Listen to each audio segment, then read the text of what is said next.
Buenos días, chicos, estudiantes del seminario en la Iglesia Cristiana Misión de Almirante Brown. Es un gusto saludarlos de nuevo. Hoy vamos a seguir con nuestra materia de Introducción al Nuevo Testamento. Vamos a estar hablando de las cartas de Pablo. Y empezamos con la primera de las cartas de Pablo, la carta a los Romanos, que es probablemente la más importante. Y como base de esta carta tenemos el texto acá de Romanos 1, 16 a 17, que dice: a la verdad, no me avergüenzo del Evangelio, pues es poder de Dios para la salvación de todos los que creen, de los judíos primeramente, pero también de los gentiles. De hecho, en el Evangelio se revela la justicia que proviene de Dios, la cual es por fe de principio a fin, tal como está escrito: el justo vivirá por la fe. Bueno, es muy importante empezar con un análisis general de esta carta. Fue escrito por el apóstol Pablo, pero Pablo no fue el fundador de esta iglesia. Entonces, esta carta fue escrita aproximadamente entre el año 55 y 57 después de Cristo. Había en esta iglesia una división entre judíos y gentiles. Entonces, en todo momento Pablo resalta que, bueno, tanto para gentiles como judíos, el evangelio de salvación es para ellos también. También enfatiza que la única manera que ambos pueblos pueden ser redimidos es por medio de la justificación por la fe mediante en Cristo, aparte de obras de la ley. Otro tema que Pablo desarrolla este tema de la justificación a partir del capítulo 3 de Romanos, al versículo 21 en adelante, y sigue desarrollándolo hasta el capítulo 5. Luego en el capítulo 6 toma el tema de la santificación, que nos lleva a la glorificación. Y que, bueno, todo esto se obra por medio del Espíritu Santo, que actúa sobre la palabra de Dios. Entonces, Pablo en todo momento quiere unir esta iglesia, y por eso el tema siempre está latente a lo largo de toda la carta. Y en los capítulos 9 al 11 desarrolla la interconectividad de tantos los pueblos de judíos y gentiles, explicando en el último capítulo, en el capítulo 11, cuál es el propósito de Dios para la nación judía, que había rechazado el Mesías, no habían creído en el Señor Jesús y lo crucificaron, pero que luego, a partir de Pentecostés, los primeros convertidos eran judíos en el día de Pentecostés, y después el Evangelio se fue transmitiendo a partir de Jerusalén hasta Judea, Samaria y hasta los confines de la tierra. Y esto es lo que desarrolla el libro de los Hechos. Por eso, Pablo, luego de terminar su desarrollo del Evangelio hasta el capítulo 11, en el capítulo 12 al 16, empieza esa sección con las palabras "por lo tanto", ¿no? O a la luz de todo lo que hemos visto en los primeros 11 capítulos, se aplica el Evangelio de esta manera, personalmente, en la iglesia, ¿no? En nuestra relación el uno con el otro, pero también ante la cultura, la sociedad, porque habla en el capítulo 13 acerca de la relación de la iglesia o los creyentes y el Estado, entre otros temas. Bueno, uno de los temas sobresalientes en todas las cartas de Pablo es lo que él se llama la unión con Cristo. La unión con Cristo es una unión espiritual, que cuando nosotros creemos en el Señor Jesús, Él mora en nosotros y el Espíritu Santo nos une a Cristo espiritualmente. Él está en nosotros y nosotros estamos en Él. Y es muy importante este tema porque todo lo que Dios hace, lo hace para nosotros en Cristo. Por ejemplo, todas las bendiciones que recibimos espirituales son en Cristo. Todas las promesas de Dios que recibimos son en Cristo.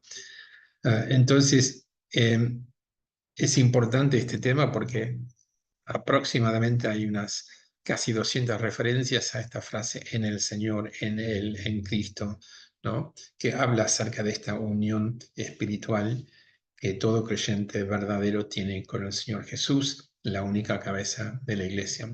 Bueno, filmina, diapositiva, nos muestra lo que no significa. En primer lugar, morir al pecado no significa que no deseamos pecar. El pecado todavía tiene poder, pero ya no puede forzar sus dictados en vos, ¿no? Es importante, como dice Pablo en Romanos 6:14, que ya no estamos bajo el dominio del pecado, sino bajo el dominio de la gracia. Entonces, morir al pecado tampoco significa que ya no pecaremos. Significa que en Cristo el pecado ya no puede dominarnos, porque ahora hemos nacido de nuevo con una nueva naturaleza que proviene de Dios, que somos nacidos de nuevo del Espíritu, y por eso ahora el principio de vida en Cristo es el que reina en nosotros y tenemos la capacidad de obedecer a Dios para glorificarlo. Y morir al pecado no significa que ya no sentiremos culpa por el pecado. Desde ya, muchas veces tenemos que pedir perdón por pecados porque sentimos que hemos ofendido a Dios, hemos ofendido a otros, y tenemos la promesa de cuando confesamos nuestros pecados, recibiremos el perdón porque sabemos que la sangre de Cristo nos limpia de toda maldad. Y esto también significa, lo que sí significa es que ahora tenemos la habilidad para resistir y rebelarnos contra los dictados eh, eh, del pecado. El pecado ya no puede controlar más al creyente. Entonces es muy importante entender este tema acerca de la unión con Cristo. También se puede hablar del hecho en Romanos 6:3, que cuando habla que fuimos enterados con Cristo y resucitamos una nueva vida, ahí también hace énfasis en nuestra unión espiritual con Cristo. ¿Cuáles son las consecuencias de nuestra unión con Cristo? Cuando nosotros creemos en el Señor Jesús, somos legalmente unidos a Él de tal manera que,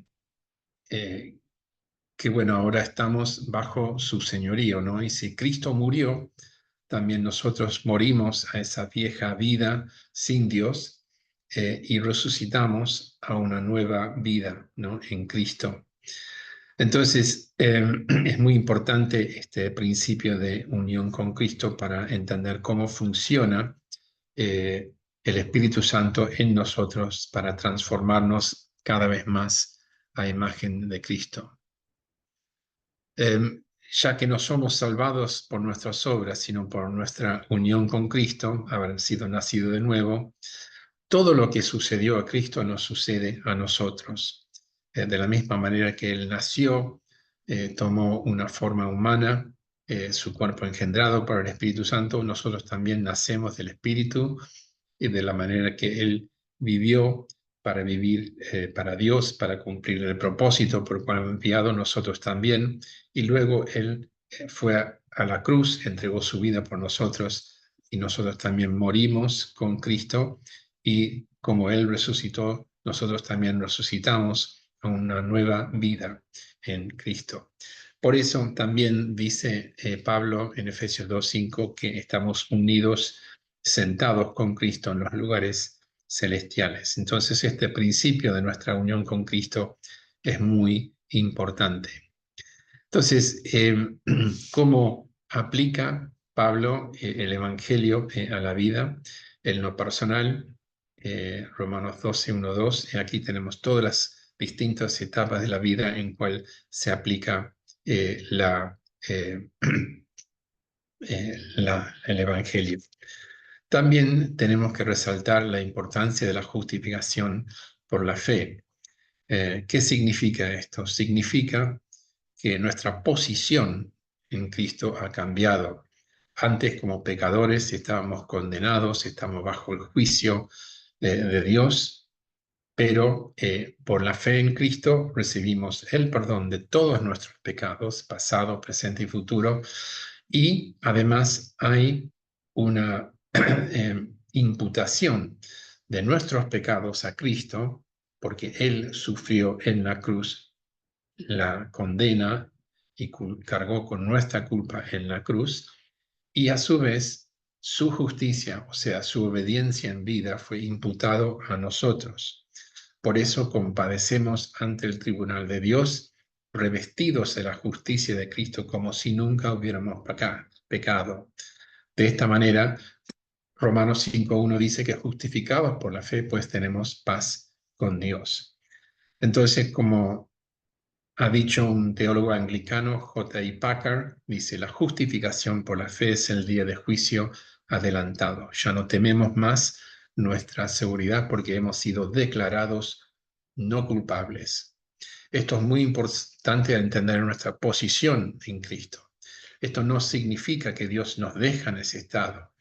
Lo que sucede es que luego de justificarnos, después empieza todo el proceso de santificación y de renovación a imagen de Cristo. Otro tema importante en la carta de Romanos es entender también cómo pasamos de la muerte a la vida. De esto habla en los capítulos 6 y 7 de Romanos.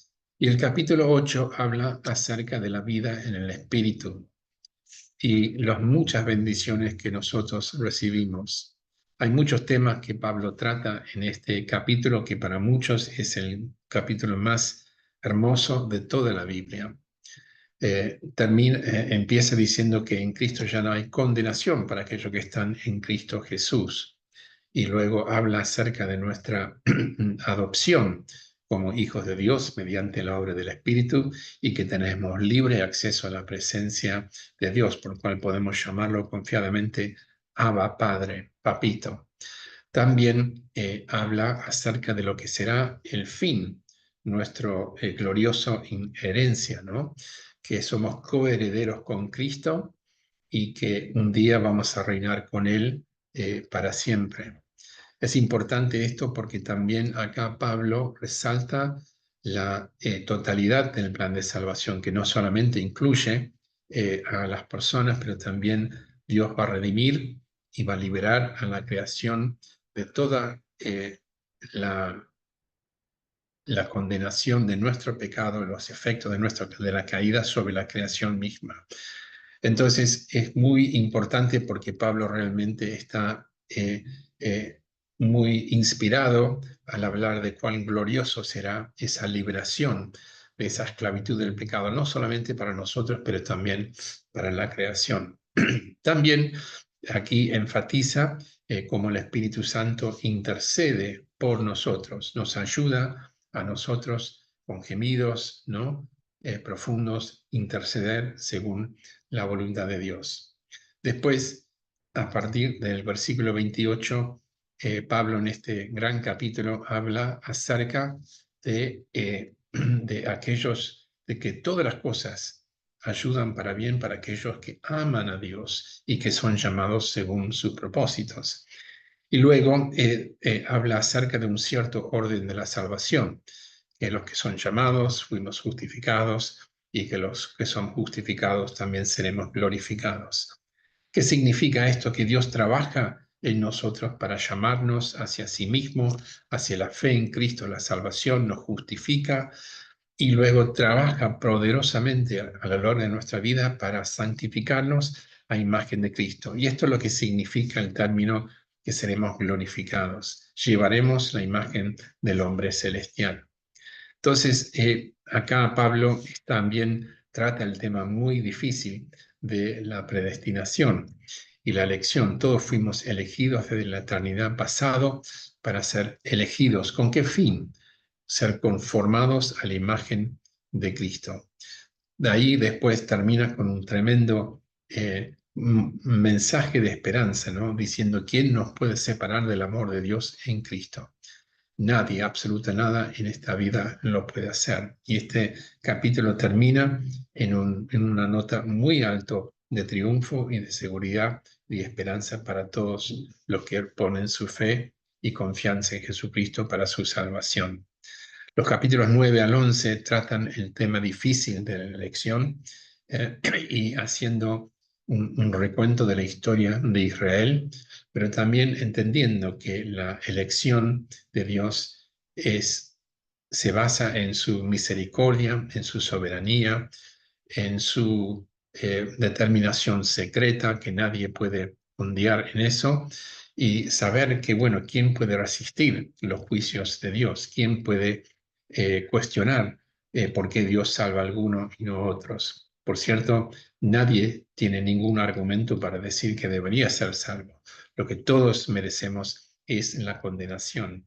No obstante, esta tremenda enseñanza nos habla acerca del amor de Dios, de la misericordia, de la gracia de Dios y la importancia para nosotros entender que si fuimos elegidos, si fuimos predestinados, si nacimos de nuevo del Espíritu, justificados y somos siendo adoptados, santificados y seremos glorificados, tenemos una tremenda responsabilidad ante Dios de vivir como su pueblo, de servir sus propósitos de redención y bendición en el mundo y vivir en santidad ante Él. Bueno, vamos a hablar ahora acerca de dos cartas que Pablo escribió a la iglesia en Corintios.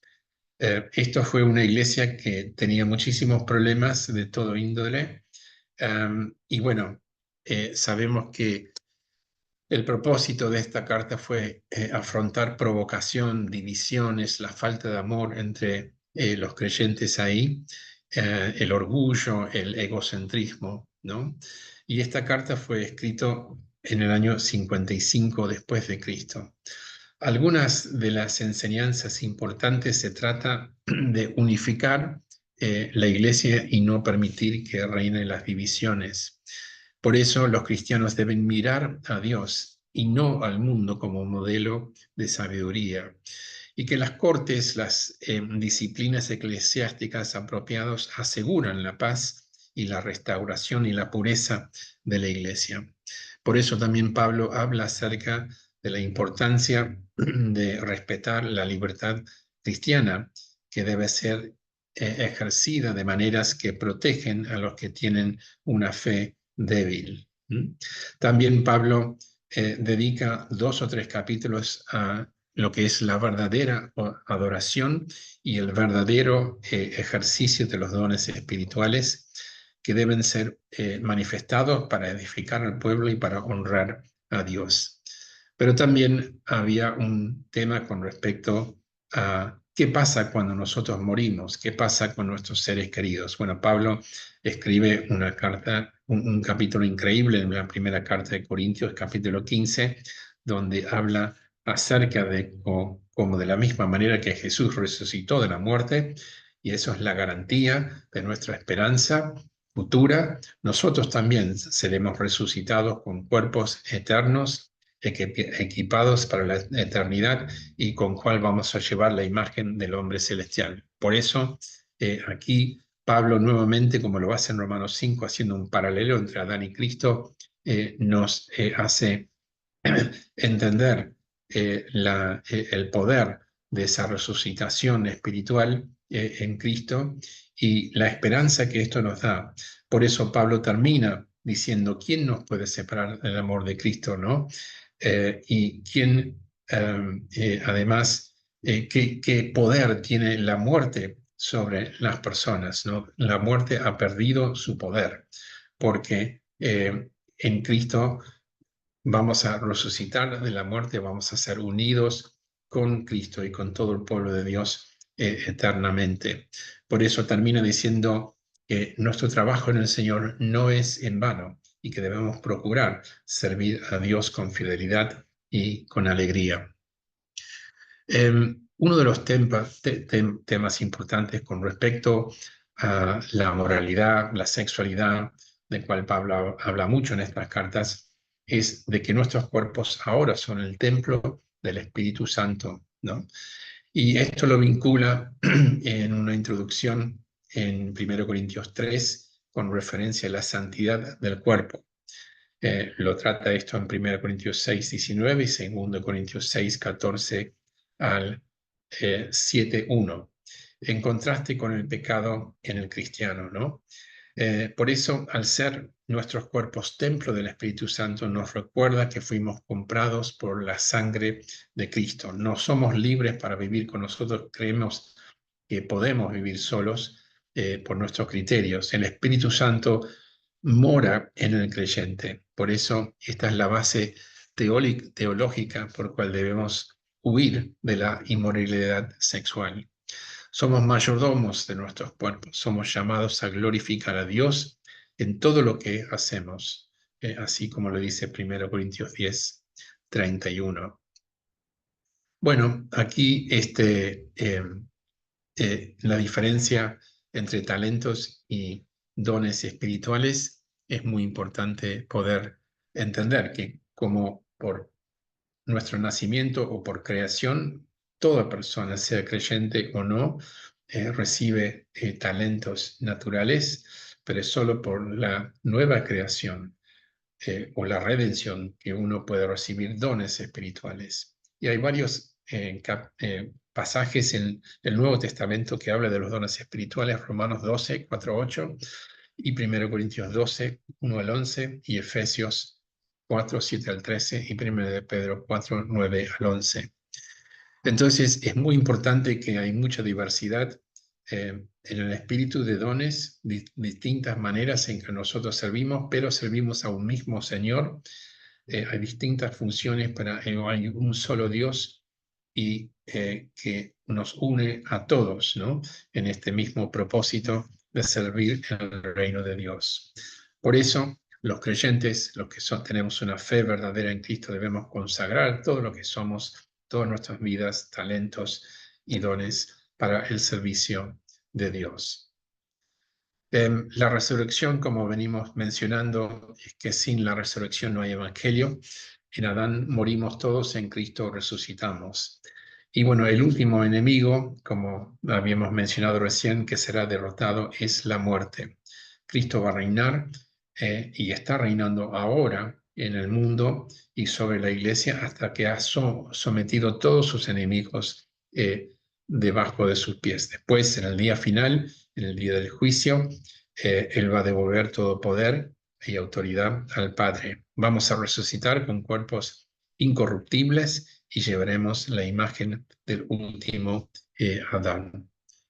Bueno, 2 Corintios también es una carta que es muy importante. Aquí expresa su afecto y gratitud por el arrepentimiento ocurrido en Corintio y alenta a que crezcan en su madurez y mayor lealtad como apóstol de Cristo. Algunas de las verdades claves aquí son que los cristianos deben saber que Dios los cuida en medio del sufrimiento, y esto para nosotros es una fuente de consuelo y aliento. La fortaleza que Dios nos da se manifiesta en la debilidad humana. Y acá también es el único pasaje en sus cartas donde Pablo explícitamente habla del nuevo pacto en Cristo, que se cumple gloriosamente por medio de la sangre vertida de Cristo en la cruz por nosotros. Y aquí hace una comparación con el antiguo pacto y que no había ningún problema con el antiguo pacto, pero por el poder del pecado no se podía cumplir. Por eso también habla de una manera en cómo los creyentes deben cumplir con el principio de amar los unos a los otros, cuidando que todo creyente, los que tengan menos, puedan suplir sus necesidades materiales. El nuevo pacto en Cristo. Bueno, esto es muy importante a partir del versículo 6 del capítulo 3. Aquí lo que quiere resaltar Pablo es que en Cristo uno llega a tener la plenitud del Espíritu, ¿no? La presencia del pueblo de Dios morando en su pueblo, y para que podemos vivir con más profundidad y más eficacia en nuestra vida, servicio para Dios. Y Pablo dice que en este pasaje que ellos han sido capacitados para ser servidores del nuevo pacto que proviene de Dios. El nuevo pacto es vida, el nuevo pacto es poder para servir, el nuevo pacto es espiritual. Entonces, en esta comparación con el antiguo pacto, aquí Pablo está revelando que el nuevo pacto es la última revelación de Dios. Aquí es donde encontramos toda la plenitud del poder, los recursos, las bendiciones y promesas de Dios a favor de los que son su pueblo. Aquí tenemos una cita de Matthew Henry que dice: la dispensación del Antiguo Testamento era administración de muerte, pero la del Nuevo Testamento de vida. La ley dio a conocer el pecado y la ira y maldición de Dios. Nos muestra a Dios por sobre nosotros y un Dios en contra de nosotros. Pero el Evangelio da a conocer la gracia y a Emmanuel, Dios con nosotros. Por eso el nuevo pacto es superior en gloria, poder y es permanente. Y por eso el nuevo pacto es la última etapa por cual todos los propósitos de redención y bendición de Dios, su misión se va a cumplir, por cual Él efectúa una transformación poderosa en nosotros a imagen y semejanza de Cristo. Otro tema que no debemos sobrepasar en el 2 Corintios capítulo 5 es que, bueno, hay distintas teorías acerca de la expiación y su naturaleza, ¿no? Y con esto debemos entender la naturaleza sustituta, ¿no?, de la muerte de Cristo. Cristo tomó nuestro lugar. Él no murió para darnos un ejemplo. Él no murió para que nosotros pudiéramos tener más facilidad a entrar en la presencia de Dios. Él vino para hacer lo que nosotros no podemos hacer por nosotros mismos.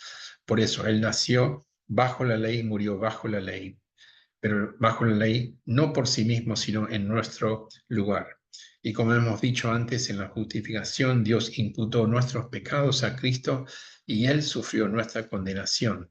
Fue tratado como culpable y pagó por nuestros pecados.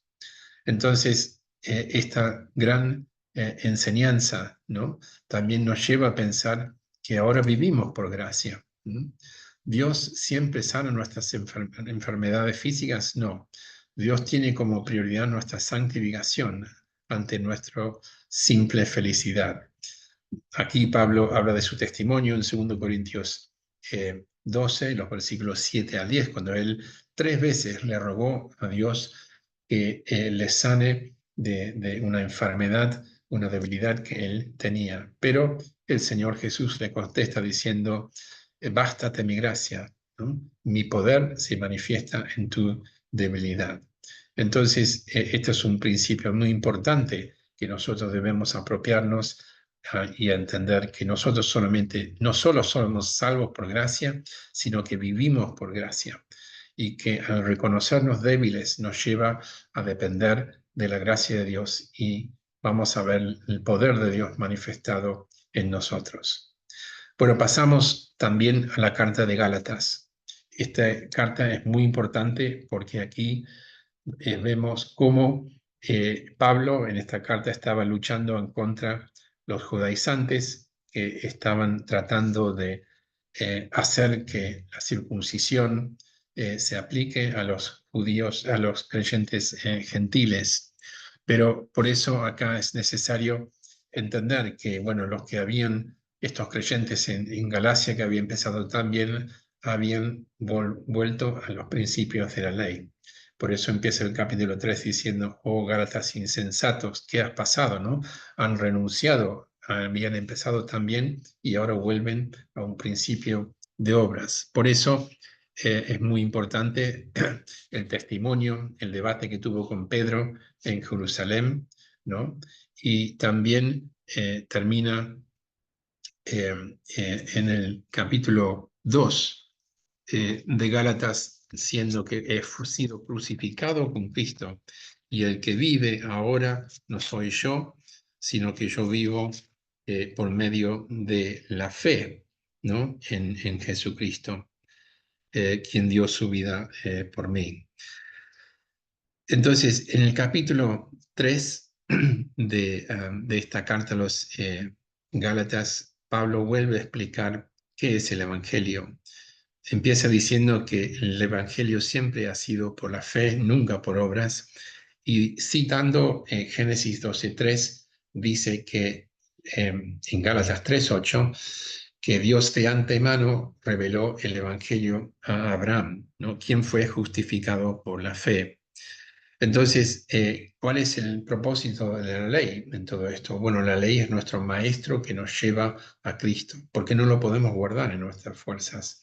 Por eso Pablo en los versículos 19-24 de Gálatas 3 se ocupa de mostrar esta función importante de la ley que nos trae convicción de pecado y nos lleva a los pies de la cruz de Cristo para creer en él. También critica duramente el legalismo que nos aparta de Cristo, ¿no? Y que la libertad del legalismo es libertad para vivir en Cristo por el Espíritu.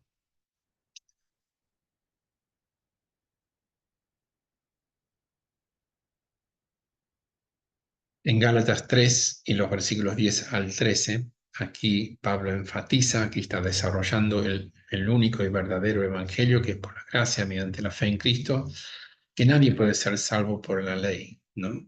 Y que el único que obedeció la ley perfectamente era Jesucristo, que por hacerlo en la cruz sufrió la maldición de la ley por nosotros. Entonces, es muy importante todas estas enseñanzas que acá tenemos. Vuelve a hablar de nuestra unión con Cristo al final del capítulo 3, ¿no? Y que la fe es el instrumento por cual somos salvos. No es tenemos fe en la fe, sino que en la fe en Cristo.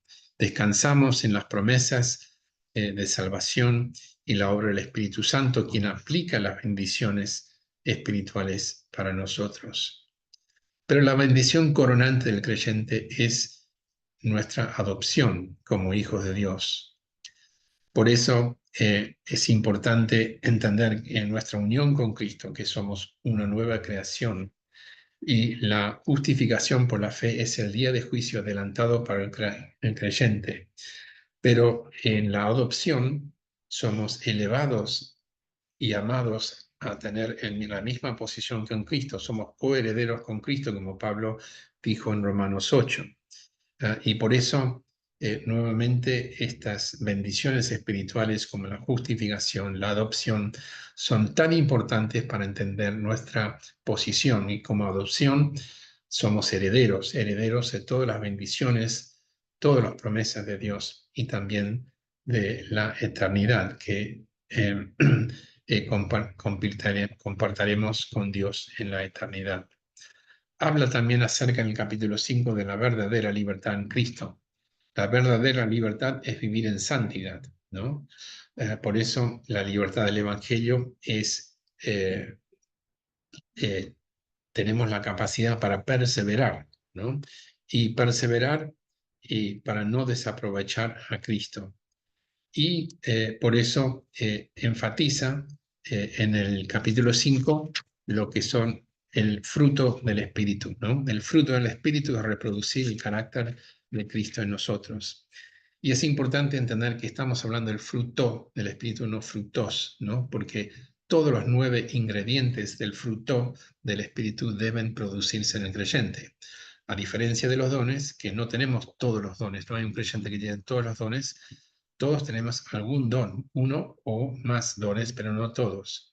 Sin embargo, acá es importante entender la centralidad de reproducir el fruto del Espíritu. Aquí dice Pablo, en cambio el fruto del Espíritu es amor, alegría, paz, paciencia, amabilidad, bondad, fidelidad, humildad y dominio propio. No hay ley que condene estas cosas.